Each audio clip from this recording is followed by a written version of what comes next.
So there I was, doing push-ups, doing ab crunches, getting strong, when this weird thing happened. Part 1 was a month ago?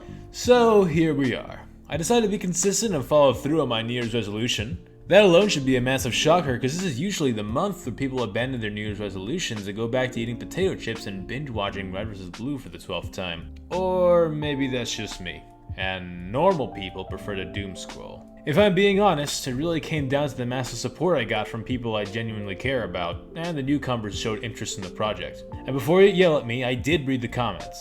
I saw a lot of you give suggestions on the names for the rover. The only reason I haven't picked one yet is because a lot of your names are actually really good. These are some of the highlights that I got. Shout out to each of you who gave these suggestions. I'm considering doing a poll at some point to help figure out the top picks for the names for this rover, so stay tuned to the YouTube post tab or my Discord. We'll have gladiator death matches to decide what the rover's name will be. Only the strong survive! Till then, consider more names. The more names, the better.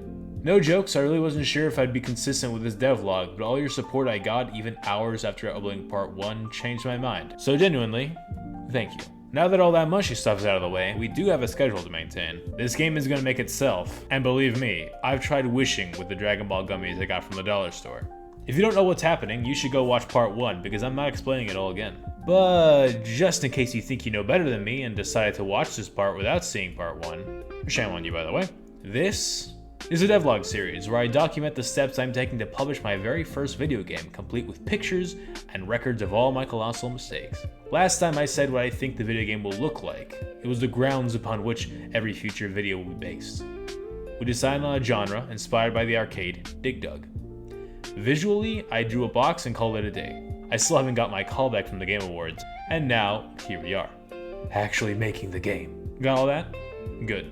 Then let's dive in. Today's episode, The Player. We'll be looking at the mindset that we should have as game developers and the beginnings of the player character. Getting into the right headspace before diving in is essential to the planning process, lest we design a game with over 14,000 lines of code in one page like a certain yandere developer. As a new game developer, something we should always keep in mind is that the player experience is key. I mean, duh. But I think sometimes the philosophy that's lost on new developers, even myself when I was making Mario Maker levels for my friend that kills you instantly as you start the game. So today's episode will focus primarily on the beginnings of the player experience, making sure that we make a game that people actually want to play instead of something we think is cool. Before we get started with the fun stuff, I want to show you my setup. Being organized is important to making a game, which is a skill I've been told many times to work on by my parental figures. Joke's on them, I used capital letters in my file names. The setup is simple. Background, scenes, scripts, sprites, and tile sets. I'll probably make more later, but you get the idea. Every asset and page of code will go neatly into one of these labeled folders so I never lose track of what goes where. It's like a filing cabinet, but without the paper cuts. First things first, we're going to work on some simple assets that I'll need so I can actually see what I'm doing. I could technically just focus on code and nodes, but I think that would be a very uninteresting viewing experience, so just be glad that I like you guys. But for as much as I want to sit here and draw every single sprite for all the animations and visuals that I want for my rover, I'll be stuck here all night and my boss is going to wonder why I've used up all the coffee cups in the break room. For the sake of keeping my current 9 to 5, I'm going to draw just one singular sprite, but even that was hard. I ran across an issue when looking for my concept art as reference. His arm is fairly stretched out because I thought it looked good. Silly me, I'm making a 32 by 32 three-dimensional robot cube out of colored squares. Eventually, I did figure it out. In the end, this is what I came up with. This probably won't be the final product, but above all else, we are just using this as a reference while I design the input mapping. It's a placeholder. So you're not allowed to be mean to me in the comments unless you want me staying up past my bedtime crying as I respond to every individual comment and email. So with a simple placeholder as my player character, I was ready to start input mapping. For those of you who don't know, input mapping is something I like to describe as you hit the button and it does the thing. You know what this is, even if you don't. For my game, despite me saying I'm basing it off of old arcade games, I wanted the mapping to feel like the NES controller would have. The NES controller is extremely simple, with only two main buttons, the directional pad and the start and select buttons in the middle. I want this game to be simple, less for the sake of the player and more for my own sanity. Like most functional video games, we'll have directional keys. In our case, left, right, up, and even down, where I belong. What about the NES A and B buttons? What will our two main buttons do? Our first button will be a jump button. But Fish, I hear you typing, why does your Dig Dug inspired game have jump mechanics? What an interesting question that you're definitely thinking right now, because I'm totally not a psychic and currently reading your minds far into the future after I finish this video. I came across a strange question while I was in my thinking chamber. Because of how I want to structure this game, you know, those expansions to the original concept I mentioned in my first video, one of those expanded concepts was how the underground segments are designed. In the original Dig Dug, there are these tiny holes where enemies hang out, and your objective was to break into their homes against their wills and pump them full of air until they explode. You know, like the good guys always do. I wanted this game to have bigger open areas so we can expand on the original game's core goal, since in this game, blowing up monsters is not your primary objective. While players can dig around in every direction where there is ground for them to dig, I needed to make it possible for players to navigate open areas. So the natural conclusion is do the Marios! I want this game to allow for creative solutions to every problem, and in order to do that, we need to give players simple options for them to beat levels in a variety of different ways. Once the players have their tool set, they can decide how they play. So that's my plan. On paper it sounds real nice, and I'd even give myself an A+ on writing hypotheticals. But that shouldn't be too hard since I generally made this scope pretty simple. It sounds easy, right? Well, here comes the crazy part. Now I don't want to scare you guys or anything, so here's your jump scare warning. It's time to write code! Did I scare you? I promise I won't do it again. But yeah, jokes aside, we do actually have to write code. It's the nightmare that keeps programmers up at night. It's literally my bachelor's degree and it still scares me. Especially because now you all get to judge my coding skills. Thankfully, I've made this overview so simple that even I can't royally screw this up. Oh yeah, it's all coming together. With all that said, the fun police have just arrived and given me a ticket. So it's time to actually get to work. I won't bore you with all the exact details of all the code, but I will explain its purpose.